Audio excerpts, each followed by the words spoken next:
I want to do something that no fighter ever done. Here is the dynamic Mike Tyson. Actually kill somebody, you know what I mean? For things like Jack Dempsey broke people's eye sockets. Before he turned 12, he'd already been arrested 40 times. A young boy, taunted and bullied, found peace in the company of pigeons. That boy was Mike Tyson, and from the remains of his childhood struggles rose a fighter.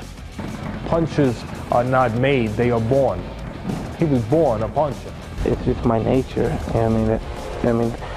To reach for you and take your heart or your blood or your spleen or your liver. A fighter whose first punch was blown not out of rage, but in defense of his beloved pigeon. The first year of his professional boxing career earned him the name Iron Mike, knocking out every opponent with a record of 15-0. I'm the best ever. I'm the most brutal and vicious and most ruthless champion there's ever been. There's no one can stop me. Lynx is a conqueror. No, I'm Alexander. He's no Alexander. I'm the best ever. His fists weren't just fast, they were ruthless. Wait, he hasn't done that tonight. I wonder if that's a change of plan with it. Oh, what a left hook. Tyson. Oh, long as that. Uppercut, and Marvis is hurt. I'm the best ever. There's never been anybody as ruthless. I'm Sonny Liston. I'm Jack Dempsey. There's no one like me. I'm from their cloth. There's no one that can match me. A left and a right behind. And the next thing you know, Mike Tyson was like the hottest up-and-coming fighter. This is the story of Iron Mike. Iron Mike versus Problem Child. Tyson is making a comeback, almost 19 years after his last professional bout against Kevin McBride. He's now returning to face off 27-year-old YouTube-turned-boxer Jake Paul, from Child on July 20th, 2024, at AT&T Stadium in a boxing bout in Texas. For Tyson, Jake Paul is nothing but a hero of the boxing world who saved boxing from its death. Mike Tyson had even complimented Jake Paul for the way he's changed the boxing game. Fucking God. You headlined a $60 million pay-per-view fight. Oh my God. The YouTuber-turned-boxer Jake Paul wanted to face real boxers and therefore chose to fight with a long-retired older boxer Mike Tyson to contest for the world title. Jake Paul and Mike Tyson.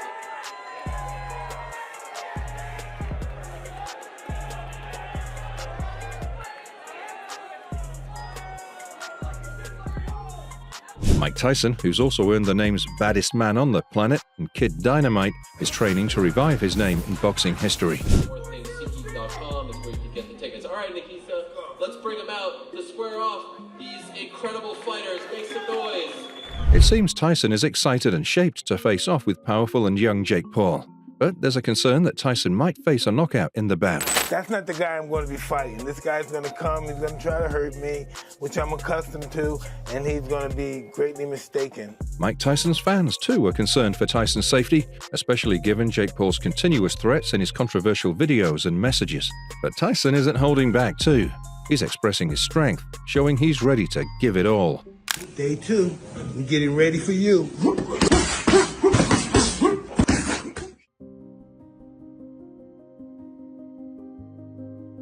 Mike Gerard Tyson was born in Fort Greene, Brooklyn, New York on June 30th, 1966. Jimmy Kirkpatrick was Tyson's stepfather, yet he was more to Tyson than his biological father, Purcell Tyson, who was also listed on his birth certificate. Did you know your father? Not well. I knew the man who they said my father was. But you were never sure? No. Did you have a conversation with that man? Yeah. Did you ask him, are you my father? Yeah. What did he tell you? Well, I'm champ of the world. Of course he'll say yes. Tyson was the youngest child of his parents. Aside from his elder siblings, a brother named Rodney and a sister named Denise, who died from a heart attack at the age of 24. Throughout his childhood, Tyson faced hardships both in his upbringing and his surroundings. When he was 2, Tyson's stepfather, Jimmy Kirkpatrick, abandoned Tyson's family. This was the beginning of Tyson's real-life struggles. Following Kirkpatrick's abandonment, financial conditions forced them to move to a low-priced neighborhood in Brownsville when Tyson was 10. Brownsville, at the time, was famous for being the murder capital of New York, with the highest rates of detention and violent crimes. This marked the point when Tyson entered the world of crime. Everything was so hostile. There was never a subtle moment there. It was always hostile. Cops always stopping. You know what I mean? Ambulance always coming to pick up somebody. Throughout his childhood, Tyson faced bullying and was mocked for his high-pitched voice, chubbiness, and lisp. For this very reason, Tyson found comfort in the company of pigeons instead of humans, regarding them as his real friends. Look at this bird, man. Unbelievable. Unbelievable. That's what the Eagles. Look at them. Unbelievable. Pigeons were big. You know, there were guys over here that had pigeons. They had Danny had pigeons over here, Chucky. All these guys had pigeons on this side, too. You know? However, one of his bullies tore Tyson's beloved pigeon's head off with his bare hands. I never went to school because I got bullied all the time. That's why I got involved with pigeons, because I was skipping school to avoid the bullies. My life sucked as a kid. I was just bullied all. I hate my childhood life. In response, Tyson avenged and fought with the older bully for the death of his pigeon. Tyson also became involved with a local gang named Jolly Stompers, known for their involvement in violence. Being a part of the gang, Tyson frequently fought individuals who bullied him because of his voice and weight. Gus D'Amato, a father figure. By the age of 11, Tyson was already introduced to cocaine and acid. Raised by a single mother, Lorna Mae Tyson, who was struggling with substance abuse herself, Tyson became a part of petty crimes and violence, leading him to imprisonment more than 30 times. It was a great learning experience in life. He was a teenage mugger and predator. He had 38 arrests as a juvenile. At last, Tyson was sent to a juvenile center in upstate New York, from where he was admitted to Tyrone School for Boys. Bobby Stewart, former boxer and juvenile detention center counselor, was the first person who uncovered Tyson's real strength, the power in his strong fists. I met Tyson in Catskill, New York, with Cus D'Amato. I was up there training fighters. I was training all the fighters for Cus D'Amato. I was training at the time when Bobby Stewart, who was a correctional officer in a youth prison. After training for a few months, Stewart introduced Tyson to Cus D'Amato, a renowned boxing coach who later became a father figure for Mike Tyson. Cus D'Amato rescued him from a life of crime in prison, gave him an opportunity, developed his boxing skills. Tyson was 12. He was very shy. Cus D'Amato was a legendary boxing figure who had led champions like Jose Torres and Floyd Patterson to world titles. Cus D'Amato rescued him from a life of crime in prison, gave him an opportunity, developed his boxing skills. Tyson later quit his high school as a junior. He had problems. He got thrown out of the school. A lot of the stuff, quite honestly, was kept quiet because the image was important. You know, the kid and the old man. At the age of 16, Tyson's mother departed, handing him over to Cus D'Amato. When he found out that Stewart was a former fighter, which he was, pro and amateur, Stewart showed him a couple of things, and Tyson became very energized and very excited about the prospect of maybe learning how to box. Considering Tyson's skills, D'Amato immediately adopted Tyson and moved him in with his family circle. We trained him, myself and Teddy, at the beginning. We trained him steadily until finally started to get boxing, and then he developed the ability to slip punches and so forth. Aside from D'Amato, Teddy Atlas and Kevin Rooney became Tyson's side trainers, providing him with full boxing knowledge. He was like a sponge, and he just absorbed everything that Cus had to teach him. You know, the head movement, throwing the punches with bad intention, the proper snap. And I recall Mike, and they said, you have too much talent, you know what I mean? And they said, you're a good kid, but if you go back to Brooklyn, you're only going to get yourself in trouble. And from that point on, he adopted me. The beginning of professional career. The assistance and support of his team turned Tyson's aggression from his childhood into a controlled yet fearful rage in the boxing ring. Tyson grew into a merciless fighter. As soon as he entered the ring, he'd come flying and release his anger on whoever faced him in the boxing ring, knocking the hell out of his opponent. Tyson's early wins in boxing as an amateur began in 1981.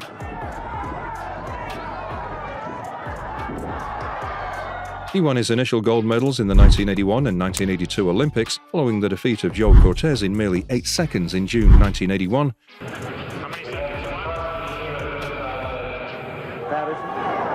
You're the champ, fight smart and like a tiger and calm. And Kelton Brown in 1982. Body by Tyson. Very, very strong boxer, Tyson. Tell you, very strong. Brown has taken some vicious punishment and held on. He's still in there. I don't think there's another right by Tyson. That's right. He's giving it. The towel's coming in. Look at old Tyson jump on the rope. On April 21st, 1984, Tyson knocked down Jonathan Littles at the Nation Golden Gloves and won a gold medal of 91 kilograms in New York. And the next thing you know, Mike Tyson was like the hottest up-and-coming fighter that we had seen since our young Cassius Clay. Rocky Marciano. I mean, they were putting him in, or Joe Louis, they were putting him in that category. Because what? Because he was knocking guys out. He was knocking guys out. Every time he threw the punch, he threw with bad intentions, and he wasn't getting hit. When he turned 18, Tyson made his professional debut, fighting and knocking out Hector Mercedes in round 1 at Plaza Convention Center in Albany, New York, in the year 1985.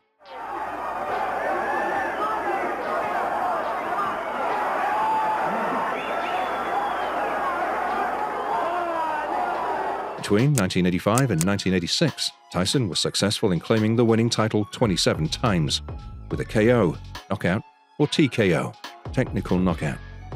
In November 1986, Tyson put down WBC champion Trevor Berbick in the second round, making it to 28-0 while becoming the youngest champ in heavyweight history, being a 20-year-old. Tyson's next 2 fights in March against James Bone Crusher Smith and in August against Tony Tucker in 1986 resulted in Tyson being the first heavyweight to hold 3 major belts, WBC, WBA, and IBF, simultaneously. A top 10 fighter. And then he became the #1 contender. And then he became heavyweight champion of the world. So to come out of my bedroom in the morning, and there on the couch is the heavyweight champion of the world. In 1987, Nintendo released the game Mike Tyson's Punch-Out, which sold around 2 million copies, making it one of the most famous games at the time. This is one of the best. They still sell that? You remember this? Yeah, this is the #1 selling video game right now. Currently, it's not even out until Christmas. No, but this was the best. Throughout the year 1988, Tyson remained an undisputed champion, defeating 2 boxing legends, Larry Holmes and Michael Spinks. On January 22, 1988, Tyson knocked down Holmes in the 4th round, marking the bout as Holmes' only KO defeat in his 51-fight career. He should be hanging on. Now with the right hand, the left hand. He's going to hang on, or they'll stop the fight. Down he goes. Oh, he's hurt. It's all over. He is knocked out. He didn't even bother the count. It was a vicious right hand. It came like a bolt. Holmes at the time was retired at the age of 35, but was compelled to re-enter the ring for a $2.8 million purse. On June 27th of the same year, Tyson knocked out Michael Spinks in just 91 seconds. 6 and 7 and 8. That was a body shot that took him down. Here comes Mike Spinks in. He leads to the right hand. Down he goes. I don't think he'll get up from this. Mike Spinks is laying flat on his back. The count is up to 5 and 6 and 7 and 8. He won't be able to do it. It's all over. Mike Tyson has won it. Spinks almost fell back through a dramatic first-round knock. Although Tyson held all of the belts, Ring Magazine and others thought of Spinks as the only lineal champ in the bout. After this bout, Spinks never returned to the ring. Mike Tyson, during the same year, married the American actress Robin Givens in a Catholic church in Chicago. Givens was at the time starring on the sitcom Head of the Class. Turned his attentions to a beautiful young actress, the star of a popular television sitcom, Robin Givens. At the beginning, I was for the idea of Tyson marrying Robin Givens because Tyson was getting too wild. He began to get attention from women in the street, and he was going crazy with women. The decline of legacy. After claiming numerous victories and making his name in the boxing industry, Tyson witnessed his first loss. On February 11, 1990, Tyson faced former boxing legend James "Buster" Douglas, with Douglas winning through TKO in the 10th round. Mike actually has been busted, landing these. Oh, nice uppercut by Buster Douglas. Look at this. He's knocked down for the first time in his career. Mike Tyson hits the canvas. He's in big trouble. He's not gonna make it. Unbelievable. Tyson became hopeless with his life and career following the bout with Spinks. Aside from the grief of his defeat, Tyson was already suffering the loss of his guardian, Cus D'Amato, in 1985. Cus died 1 year before Tyson became a champion. And Cus was saying publicly that he was still alive, probably because of Tyson. During this phase, Jimmy Jacobs assumed the place of Cus D'Amato, becoming the manager of Tyson. When Jacobs died, Don King won over Tyson and eventually became his manager and promoter. Then Jim Jacobs died when Mike was 21, and that created the opening, the opportunity for Don King to move in on a very confused 21-year-old kid and manipulate him into becoming part of Don King's empire. In fact, King was the person who encouraged and pushed Tyson to indulge in partying, drugs, women, and alcohol. I felt like Mike was kidnapped into the Don King cult and brainwashed. Don is a master of finding a person's weakness. This, in turn, triggered the beginning of Tyson's downfall, both in his professional and personal life. The fight is on. King used Tyson's life and the women around him to control him. By nature, I'm wild. Tyson's wife, Robin Givens, began attempting to control and take over Tyson's boxing career, including his bank accounts. I thought it'd be good for Mike, but as soon as she got married, she called up and said, she's Mrs. Mike Tyson, I'm taking over, I want to see all the books and all the records. In 1988, once Mike got married, Robin Givens and Ruth, of course, were very interested in taking over Mike's career. Later, rumors of Tyson being a drug and alcohol abuser surfaced, which came out to be true. And Robin Givens gets up and announces to Bill Cayton that I'm Mrs. Tyson now, and everything's got to go through me. So right then, that was the first sign that they were looking to take Tyson over. All while being infamous for his drug usage, Tyson faced trouble in his married life too with Robin Givens. Tyson was accused of marital abuse, violence, and mental instability, putting an end to his year-long marriage. Everything was pretty calm for about 6 to 8 weeks. And then there was the blow-up between Mike Tyson and Robin Givens at the mansion in Bernardsville. During a joint live interview with Barbara Walters on ABC TV News magazine, Givens made allegations about Tyson being abusive to her, with Mike Tyson sitting by her side. Michael is a manic depressive. He is. I mean, that's just a fact. And when he's in a manic state, he doesn't sleep. He gets out of control, throwing, screaming. As Givens described her life with Tyson and alleged that Tyson was abusive, he showed calm and intent behavior. He suffered in silence. I think that Tyson turned the hurtfulness and the sorrow into some vicious anger, and he started knocking guys. He was knocking guys out in the gym. Following a month of the show, Givens sought divorce from Tyson, with the two of them getting separated in February 1989. A year later, Tyson lost to Douglas, but this was only the beginning of Tyson's descent. What an uppercut by Douglas! We acknowledge the fact that Buster Douglas put on a brilliant performance. The man was magnificent. So Tyson looked mean at him. Douglas said, okay, and he started throwing a couple of jabs. He started landing, first round, second round, third round. Now all of a sudden, Buster Douglas went from being what we call a scared fighter to a brave fighter. In 1991, Tyson was accused of rape by an 18-year-old beauty pageant contestant, Desiree Washington. Tyson met Washington in July 1991 during a rehearsal for the Miss Black America pageant in Indianapolis. Our life with Tyson, with women, was simple. They were always around. They were always trying to claw themselves into the car and trying to get with him, and it becomes confusing. King knew this. Despite the allegation, Tyson insisted that everything that happened between them was consensual, and he didn't pressure Washington in any way. The grand jury of Indiana found Tyson guilty of his act and gave him a 6-year prison sentence and 4 years of probation. Back up. Come on, back up. Out of the way. Out of the way.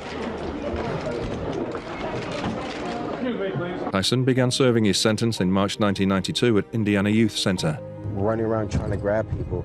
Basically, women would put themselves in his arms and actually melt and fold and twist in certain ways that he would react to like any man would. However, after serving 3 years in prison, Tyson was released from prison in March 1995. We knew that it was going to be like this because it's Indiana. Well, I think it was probably a very fair verdict. And what I want to say is, while we're confident of the verdict... During his time in prison, Tyson converted to Islam and adopted an alternative Muslim name, Malik Abdul Aziz. Short-lived success. Following his release from prison, Tyson regained his glory temporarily, winning 3 bouts and losing 1 between 1995 and 1996. From Amboy Street in Brooklyn, and a part of the community, the former world champion of the world, Mike Tyson. Mike Tyson. Mike Tyson.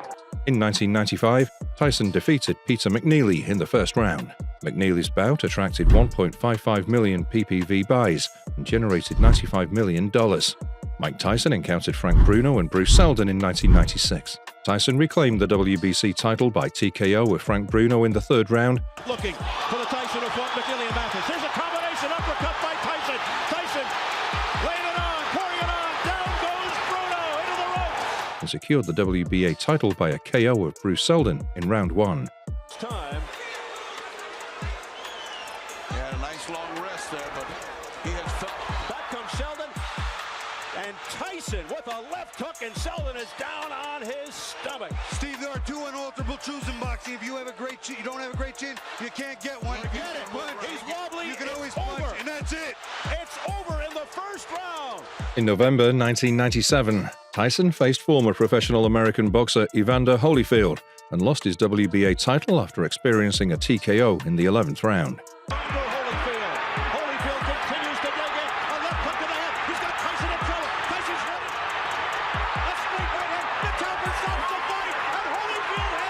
Tyson once again encountered Holyfield in June of the same year, and yet again he was defeated by Holyfield.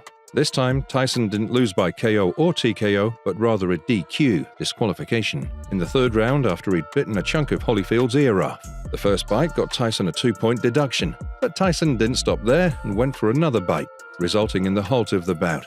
The infamous bout had 1.99 million PPV buys, which generated $100 million in revenue. As a result, the Nevada State Athletic Commission canceled Tyson's boxing license and imposed a big fine of more than $3 million. As Tyson waited for his license restoration, he sued King for $100 million, claiming King had defrauded him of millions of dollars throughout the years. If I would have been a nice guy and kept quiet and continued to let people take advantage of me, I would have been kept writing, oh, he's brilliant, he's a magnificent fighter. In 1997, Tyson's license was reinstated. He returned to the boxing ring on January 16, 1999, in a bout against South African professional boxer Francois Botha, knocking him out in the first round. But Tyson just showing no speed. Punches. Down goes Botha. He may not get up. Botha sober. It's over. Mike Tyson. In February, Tyson was caught in yet another controversial case. He was convicted of assaulting 2 motorists following a traffic incident, resulting in Tyson getting a 9-month prison time. Following his release from prison on October 20, 2000, Tyson faced Andrew Golota in a bout and knocked him out in the third round.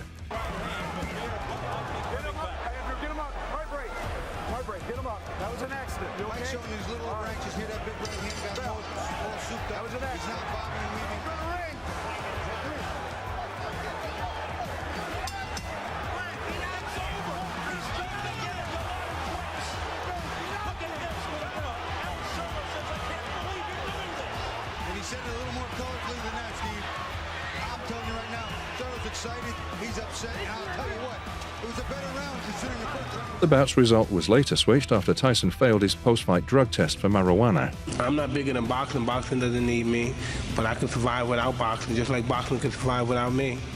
On June 8, 2002, Tyson encountered Lennox Lewis in the boxing ring after he challenged Lewis for the WBC, IBF, IBO, and lineal titles. However, Tyson was knocked out by Lewis in the 8th round.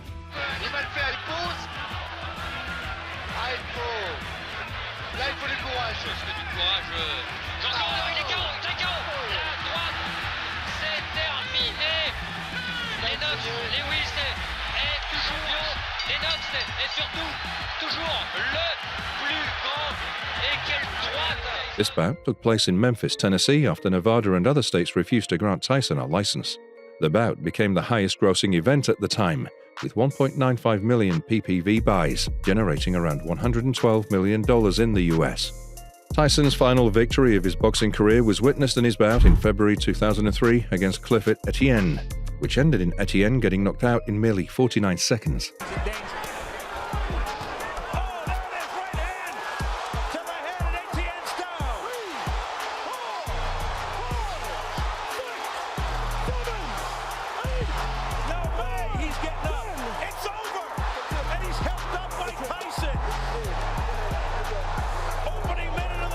June 11, 2005 marked the end of Mike Tyson's boxing career following his loss to Kevin McBride in the 7th round. McBride's bout was Tyson's last pro fight. Hanging in there, leans on him, and Mike just sits down this time. No knockdown, and Mike didn't seem to want to get up. And now he's coming back to the ring on July 20th, 2024 to face off Jake Paul. Clearing all doubts about the bout being a spare match, the Texas Department of Licensing and Regulations authorized the fight as a professional boxing match. Now, the only concern remains the safety of Mike Tyson in the groundbreaking historical match, in which two fierce champs will go head-to-head, setting aside a 30-year age difference. Muhammad Ali, one true idol. During his time at the Juvenile Detention Center at the age of 12, Mike Tyson crossed paths with the boxing legend Muhammad Ali. On a regular day, while Tyson and his fellows were watching a movie in the center, Ali made a surprise appearance, seemingly out of thin air. You know, I saw Muhammad Ali. I was in a reformatory in the Bronx, New York, named Sparford. And Muhammad Ali came one day out of the blue and come and said, we have a surprise. We saw the movie The Greatest, and then after that, Muhammad Ali came in. Even during his training under his mentor Cus D'Amato, Tyson would often hear about Muhammad Ali's strength and power through Cus D'Amato. Ali's influence was deep on Tyson, serving as a primary source of inspiration that pushed Tyson toward boxing. What Muhammad Ali is, you know, there's no word really to explain as far as achievements are concerned, and emotional and psychological achievements, and you know, inspirations that had came from Muhammad Ali. During their appearance on the Arsenio Hall show in 1990, Tyson and Ali discussed a hypothetical scenario about the bout between them. Who would have won if you fought this man in your prime?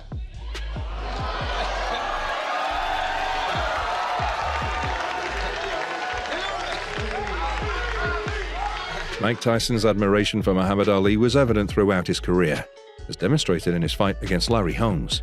At the age of 14, while Tyson was still in training, Muhammad Ali lost his bout against Larry Holmes. Ali was almost flattened and couldn't keep up with the bout, prompting his trainer Angelo Dundee to meddle and stop the fight. This marked the first time Ali's bout to be stopped like this. Angelo is telling the referee to stop it. Bundini is arguing with him. Check him out. What you want to do? This game's over. They're coming I'm the chief second. All right. I stopped the fight. All right. He would not give in, Angelo Dundee. He cared about his fighter too much. That's it. They stopped the fight at TKO. Following the fight, Tyson overheard Cus D'Amato speaking angrily with Ali on the phone about his defeat. Deeply affected by Ali's loss, Tyson promised Ali that he would one day avenge his defeat against Holmes. Then Tyson fulfilled his promise by facing Holmes in the ring and winning in their bout. It's October 2nd, 1980. Ali fights Larry Holmes. After the fight, we got in the car, no one talked. The next morning, Cus is on the phone with Muhammad Ali. Cus is calling Larry Holmes so many bad. How do you let that bum hit on you, Chad Ali? How do you that bum? Why you let that bum beat on you? Cus he's almost getting sensitive, almost crying. He's a bum. Why you let him hit you? Why you let him beat him? Ooh, I'm going back there. So I talked to Ali on the phone. But I said, when I get big, I'm gonna get him for you. I'm gonna revenge you. I'm gonna restore your honor. And then January 22nd, I'm fighting him. And then Ali comes into the ring and says, get him for me. Is Tyson pouring in? Look at the look on Larry's face. See that round after round. Oh, a big right hand. And down goes the former champion. Kevin, how do you feel? It's up to 7 and 8. He's going to be able to continue. Tyson knows he has him in trouble. It's just a matter of time. He should be hanging on. Now with the right hand, the left hand. He's going to hang on. Or they'll stop the fight. Down he goes. Larry's hurt. It's all over. At the age of 74, Muhammad Ali died after suffering from Parkinson's disease in a hospital in Scottsdale, Arizona, on June 13, 2016. Controversies and cases. After exiting the boxing world, Tyson faced legal challenges in the forthcoming years. In 2006, Tyson was arrested for DUI, driving under influence, and felony drug possession right before he was about to crash into a police SUV in Scottsdale, Arizona. After he was found guilty, Tyson served 24 hours in prison and was released with 3 years of probation and 360 hours of community service. In April 2022, Mike Tyson was involved in another incident in which he repeatedly punched a passenger during his flight on a JetBlue airliner. Hey. Hey, Mike, come on. Let's go stop back. Let's lose the horse, man. JetBlue, mid-flight. My boy just got beat up by Mike Tyson. Turn that way. Yeah, he got up. Tyson said, "He was f***ing with me." He claimed that the passenger was drunk and continued to bother him despite his request to leave him alone. However, Tyson didn't face any charges regarding the incident. In January 2023, an unknown woman came up with a rape allegation against Mike Tyson. She filed a $5 million lawsuit against Tyson, claiming that Tyson had raped her in his own limousine in the 1990s following their meetup in a nightclub. The woman claimed that after this incident, she struggled to maintain healthy relationships with men or other people in general. Mike Tyson came under the limelight again in 2023 when he appeared in a fundraising event sponsored by the Friends of the IDF, Israel Defense Forces, on November 13th. Critics alleged that Tyson contributed to the fundraising for the Israel-Hamas war, which appeared contradictory to his previous statement in support of Palestinians. Tyson later clarified his position through an Instagram message. Personal life, earnings, and businesses. Following Tyson's significant impact on the boxing world, he made around $20 million per fight. The fight that turned out to be the most rewarding for Tyson was him versus Evander Holyfield on June 28, 1997. Tyson earned around $30 million from this bout alone. Do these figures sound correct? It made around $400 million during your career? I don't know, it could have been. According to a rough estimation, Tyson made $300 million during his active boxing scene, but due to his poor financial management and decisions, Tyson ended up wasting his money. Mike Tyson was a big spender. He spent millions in his 20s and 30s on drugs, women, jewelry, multiple cars, mansions, and a white tiger. When he was imprisoned in 1992, Tyson expended $50 million on hiring lawyers and other legal matters. In your career, they're saying, what? What happened? That's so much money. Mike, that's a lot of money, Mike. That's a lot of fun.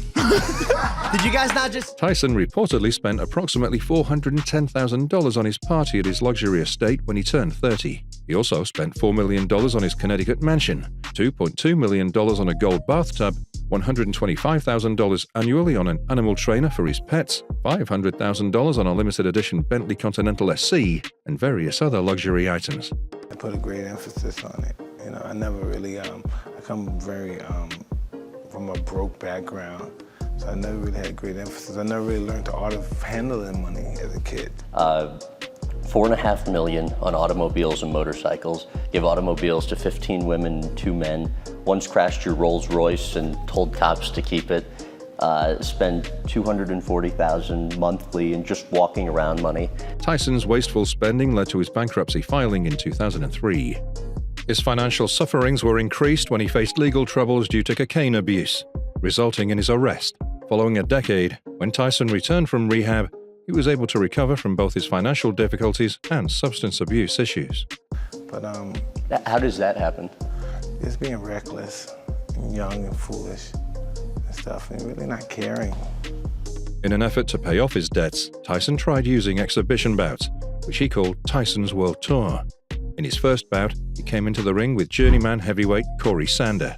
However, the show appeared less appealing to fans, leading to the cancellation of the tour. See what Mike does here. Well, he's got a pretty good pace going, pretty good sparring session.